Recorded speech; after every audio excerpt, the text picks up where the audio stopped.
अस्सलाम वालेकुम जी, मैं हूं अदील रजा। आप देख रहे हैं मेरा यूट्यूब चैनल। सबसे पहले तो आपने सब्सक्राइब ज़रूर कर लेना है, फीडबैक अपना मुझे ज़रूर देना है। जनाब वाला, बहुत सी अहम खबरें, बहुत सी इंटरेस्टिंग खबरें, एक ऐसी खबर है जो कि शायद आपको जज्बाती भी करे, उन सब पर बात करूंगा। सबसे पहले तो इमरान खान साहब की पिटीशन ही लाहौर हाई कोर्ट में गुम हो गई है। ये क्या माजरा है, कौन सी पिटीशन थी, क्या हुआ, उस पर बात करेंगे। साथ साथ जो सबसे बड़ी खबर है, जस्टिस तारिक जहांगीरी, उन्होंने कटहरे में खड़े होकर जज वाला किरदार अदा किया, जजों को नंगा किया है।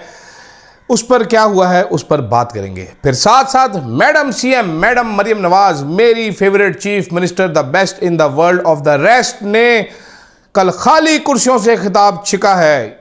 रूहें आकर बैठ गई या जिन आ गए, ये क्या मामला। और आखिर में मिर्ज़ा मोहम्मद अली मिर्ज़ा जेलमी उर्फ बकवास इंसान, उस पर अब तौहीन कुरान का इल्ज़ाम लग गया है। मैं बिल्कुल इसकी फेवर नहीं करता, गलत होगा, लेकिन बहुत इंटरेस्टिंग है ये। मिर्ज़ा साहब किस चीज़ को भुगत रहे हैं, उस पर बात करेंगे आगे जाके।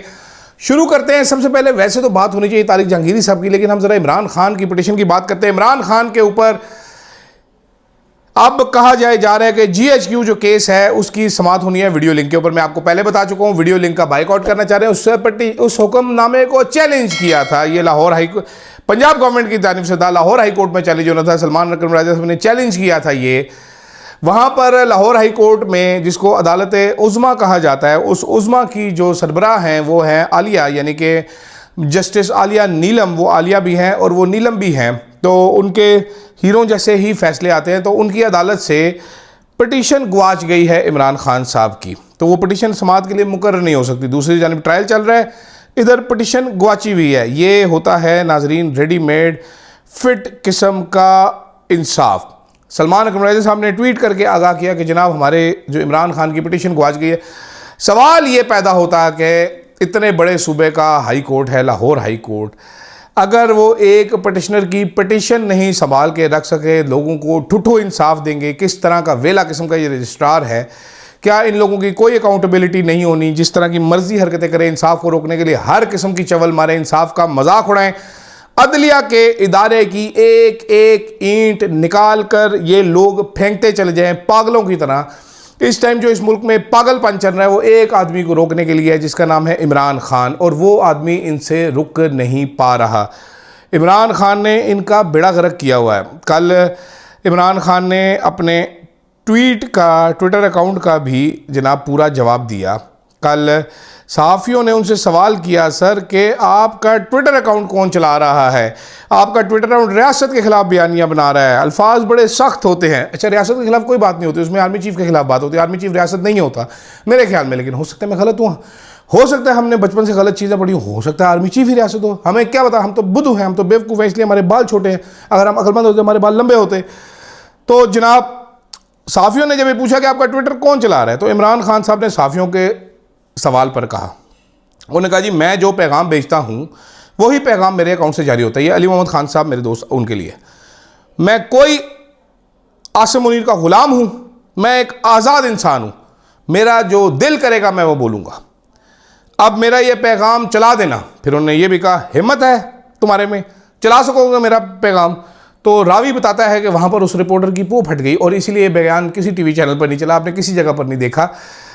तो ये है सूरत हाल। दूसरी तरफ जनाब वाला, आज कराची में तारिक जहांगीरी की डिग्री वाला केस था, आईनी बेंच के सामने ये केस था। तारिक जहांगीरी साहब खुद पहुंच के अदालत, बड़े शेडी तरीके से ये केस मुकर्रर किया गया था, वो आप कल सारा सुन चुके हैं हर चीज़। जनाब वाला तारिक जहांगीरी साहब पहुंचे, जहाँ साथ उनके जस्टिस समन रिफत साहब। I really like justice Saman Rifat, very graceful lady and very brave lady. जनाब वाला सलाउद्दीन साहब ने कहा कि जी इंतज़ामी ऑर्डर था कि ये केस जस्टिस अदनान करीम के सामने ना लगाया जाए, तो आईनी बेंच इंतज़ामी ऑर्डर कैसे वापस ले सकता है। सिंध हायर एजुकेशन कमीशन एक आम पार्टी है, केस कराची यूनिवर्सिटी का है। सलाउद्दीन साहब ने कहा, आपने कहा था दरख्वास्त के काबिल समाअत होने पर दलाइल सुनेंगे, मतलब आज ही फैसला करके उठेंगे, ये सलाउद्दीन साहब ने कहा। अदनान करीम ने कहा क्योंकि फारूक नाइक साहब इस केस में नहीं है तो मैं ये केस सुन सकता हूँ।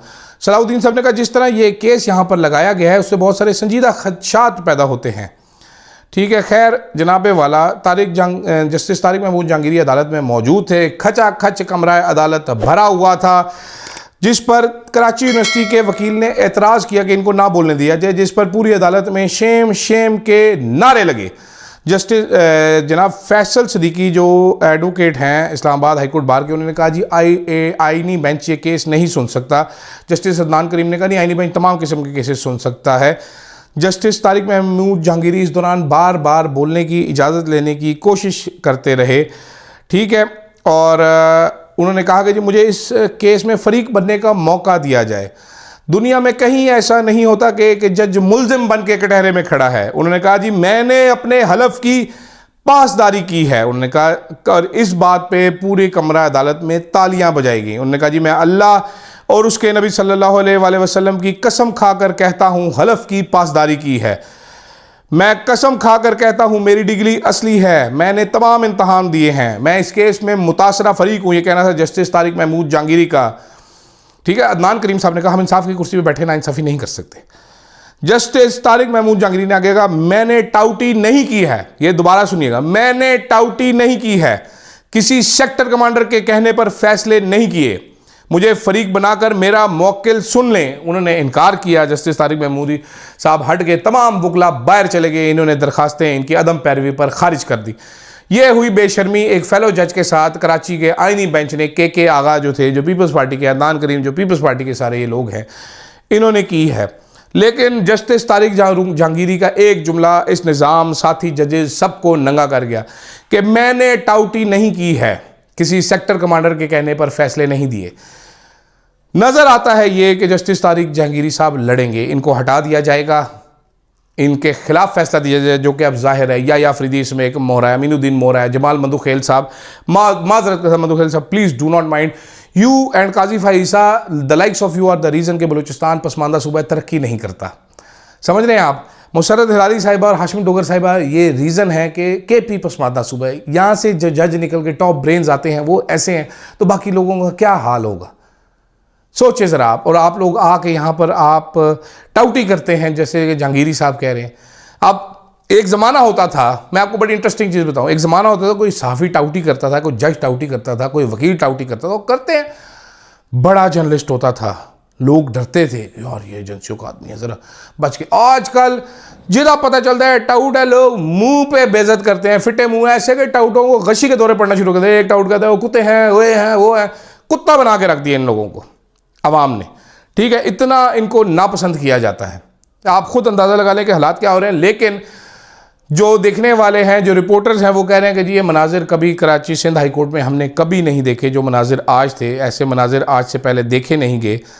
जस्टिस तारिक जहांगीरी की जितनी इज्जत की गई है, जितनी उनको रिस्पेक्ट की गई है, और काला कोट काली टाई के आगा तेरी शामत आई ये नारे लगे हैं। इस्लामाबाद हाई कोर्ट में भी डोगर तेरी शामत आई नारे लग चुके हैं, बल्कि डंगर तेरी शामत आई के नारे भी लग चुके हैं। देखें मामलात आगे कहाँ जाते हैं। ये वॉच एंड सी की पॉलिसी है, देखते हैं। तीसरी तरफ जनाबे वाला हमारी प्यारी CM, the best in the world of the rest of the world, madam Maryam Nawaz, the milk and honey producing CM, chief minister, जिन्होंने के लोगों को ये सर्विस भी सहूलत की कि उनके खात में खेत नहीं डालनी पड़ेगी, दरियाओं से मट्टी चुकवा के उनके खातों पर डाली। उन्होंने कल एक खिताब किया, पता नहीं किधर गई हुई थी, मुझे अब नाम नहीं याद आ रहा। ये ज़रा खिताब देखिए थी उनका, ये बोल रही हैं,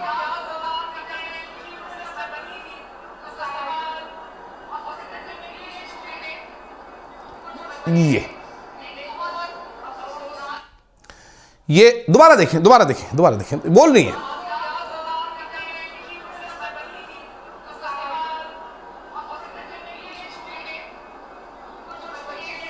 ये मरीम नवाज शरीफ का खिताब है, ये कोई टीवी चैनल आपको नहीं दिखाएगा। सब ने मरीम नवाज को कट लाजमी किया था। आगे 50 कैमरामैन खड़े हैं, उसके पीछे 50 सिक्योरिटी वाले खड़े हैं, उसके पीछे 2 बंदे बैठे हुए हैं, बाकी सारी सीटें खाली, पीछे रेस्क्यू वाले खड़े हुए हैं। ये पॉपुलैरिटी है हमारी चीफ मिनिस्टर की, जो अरबों रुपए के ढेर पर बैठी हुई हैं, जो कि इस टाइम मौजे पट रही हैं, मौजे मार रही हैं। इस टाइम वो कहती है मैं ही हूँ। वो जो जेल में बैठा है उसको नहीं पता बाहर हालात बदल चुके हैं, उसको पता है बीबी बाहर हालात बदल चुके हैं, आपको नहीं पता। पहली लाइन से पीछे तो देखें, खाली कुर्सियां हैं, कोई ठुट्ठू भी नहीं बैठा हुआ, खाली कुर्सियां आपका मुंह चढ़ा रही हैं, बल्कि मुंह भी नहीं चढ़ा रही, वो भी आपका ये बकवास किताब देख के बोर हो रही हैं। हुजूर वाला please madam, you are the best in the world of the rest. Please सोचें ज़रा, अपनी पॉपुलैरिटी पे गौर करें। कब तक आप इस्टेब्लिशमेंट के सर पे आके बैठेंगे? लोग आपको जूते मारेंगे, बल्कि वो भी नहीं मारेंगे। किसी नाराज़ हो गए इस्टेब्लिशमेंट वाले किसी आपकी छोटी मोटी बात पर, तो आपको लितरॉल कर देंगे बिला वजह। Why do you want this ma'am? Please सोचें ज़रा इस बारे में। जाते जाते इस्लामी नज़रियाती काउंसिल ने कल एक प्रेस रिलीज़ जारी की। प्रेस रिलीज़ में उन्होंने लिखा कि जी बैंकों से विदहोल्डिंग टैक्स की कटौती रकम निकलवाने पर हराम है, गैर शरई है, करार दे दी। बात बिल्कुल ठीक है, लगती भी है कि मेरे पैसे हैं, मैं बैंक में रखवा रहा हूँ, मेरे पैसे मैं वापस निकलवा रहा हूँ, तो उस पर क्यों टैक्स कटेगा? भाई पागल तो नहीं हो तुम? तुम्हारा दिमाग ख़राब है ताड़ा। एक दफ़ा टैक्स लेता है, एक दफ़ा ले लो, सेल टैक्स लेते हो, ये लेते हो, वो लेते हो, हर चीज़। सांस लेने में, पॉटी करने में भी टैक्स लगा दो। मैं पॉटियाँ ला के तुम्हारे मुँह में मारूँ शॉपरों में भर के। उस पर थोड़ी देर बाद मेरी इत्तला के मुताबिक जो रागिब नईमी है उनकी टिबरी टाइट की गई। जब उनकी टिबरी टाइट हुई तो उन्होंने कहा नहीं जी अभी इब्तदाई डिस्कशन हो रही थी, तो नोट लेने वाले ने गलत प्रेस रिलीज जारी कर दी, तू माँ में सुता था सी पहले तुम बीपर दे के डिफेंड करते। इसी प्रेस रिलीज में एक और चीज़ भी है, वो भी आपको बताते हैं। इस प्रेस रिलीज में इंजीनियर अली मिर्ज़ा, जो कि जेल में हैं इस टाइम पे, अडयाला जेल में बैठे हुए हैं, घटिया आदमी, इन्होंने इस्लामी नज़रियाती काउंसिल ने इंजीनियर मोहम्मद अली मिर्ज़ा को गुस्ताख करार दे दिया। उन्होंने कहा जी कि मोहम्मद अली मिर्ज़ा के कई बयानात नकल कुफर पर मुश्तमिल हैं, बिला ज़रूरत कुफरिया कलमात दोहराना नाजायज़ और सख्त गुनाह है। अली मिर्ज़ा ने तौहीन आमेज़ कलमात बिला शरई ज़रूरत दोहराए। मोहम्मद अली मिर्ज़ा के क्लिप में कुरान करीम पर एतमाम और मग़मूमी तहरीफ़ की निशानदही है, ब्ला ब्ला ब्ला। ज़ाहिर बात है वो गलतियाँ कर देते होंगे तिलावत करते हुए, मैं इस इल्ज़ाम को बिल्कुल सपोर्ट नहीं करता, लेकिन मेरा मसला दूसरा है। मेरा मसला ये है कि इंजीनियर अली मिर्ज़ा इंतहाई घटिया आदमी है, घटिया ख़ानदान के और घटिया परवरिश हुई हुई है इन साहब जनाब की। ये हर टाइम बकवास करते हैं। मेरा इनसे मसला ये है, और इनको किसी टाइम पे मुझे पैगाम भेजना चाहिए, इनको अरशद शरीफ से माफ़ी मांगनी चाहिए, उनकी कब्र पे हाज़िरी देनी चाहिए, माफ़ी मांगनी चाहिए। तुम एक मरे हुए बंदे पर गलत इल्ज़ाम तुमने लगाए जो डिफेंड नहीं कर सकता। मैं क़यामत तक तुम्हारा पीछा नहीं छोड़ूंगा, घटिया आदमी। अभी तुम जो बकवासें करते थे, तुम्हें अभी भी रिपेंट करना चाहिए। थर्ड क्लास आदमी है आपको अभी भी तौबा करनी चाहिए। आप झूठे इल्ज़ामात, हर बंदे पर झूठ बोलते हो तुम, बेतहाशा झूठ बोलते हो। इस्लामी मामलात को छोड़ दो, जो तुम्हारा इस्लामी टच है वो छोड़ दो। तुम सियासत पे, हर चीज़ पे जो तुम चलते हो, तुम झूठ बोलते हो, झूठे आदमी हो। इसमें कोई दूसरी मेरी राय नहीं है, मुझे कोई बड़ी गंभीर रिसर्च करने की ज़रूरत नहीं। मैंने तुम्हारे 10-15 बयान देखे हैं, वहाँ से साबित हो गए तुम अव्वल दर्जे के घटिया ख़ानदान के आदमी हो, घटिया तुम्हारा खून है, घटिया तुम्हारी तरबियत है, घटिया तुम्हारी परवरिश है, और तुम झूठे आदमी हो। तो ये जो तुम दिन देख रहे हो ना अभी, ये तुम्हारी ये लंबी कुत्ते वाली जो ज़बान थी ना, उसकी वजह से तुम देख रहे हो, जो तुम भौंकते थे हर बंदे के ऊपर। अभी आपके पास वक्त है, आप जेल में बैठे हुए हैं। इमरान खान पे भी तुमने बहुत सारे झूठे इल्ज़ाम लगाए। रिक्वेस्ट करो किसी को तुम्हें लेके जाए, उससे माफ़ी मांगो, और अरशद शरीफ साहब से माफ़ी मांगो। हो सकता है तुम्हारी मुश्किलात में कमी हो। मैं बिल्कुल ये सपोर्ट नहीं करता कि तुम्हें तौहीन कुरान जैसे इल्ज़ामात का सामना पड़े, लेकिन तुम्हारे पे छितर तुम्हें पढ़ने चाहिए। बिल्कुल वाजिब है छितर पढ़ना। जो तुमने दूसरों के बारे में झूठे इल्ज़ामात, बयानात गढ़े हैं, उस पर तुम्हें ज़रूर लितर पढ़ने चाहिए। खैर फ़िलहाल इतना ही कहना था मुझे, इससे ज़्यादा मैं कहना नहीं चाहता। टीवी चैनल ने खबर नहीं उठाई, ज़ाहिर बात है, मुझे पता है क्यों नहीं उठाई, उनको कहाँ से ऑर्डर्स थे उसको छोड़ देते हैं। लेकिन मुझे फ़ीडबैक आप ज़रूर दीजिएगा। फ़िलहाल के लिए इतना ही इजाज़त दीजिए। अल्लाह हाफ़िज़।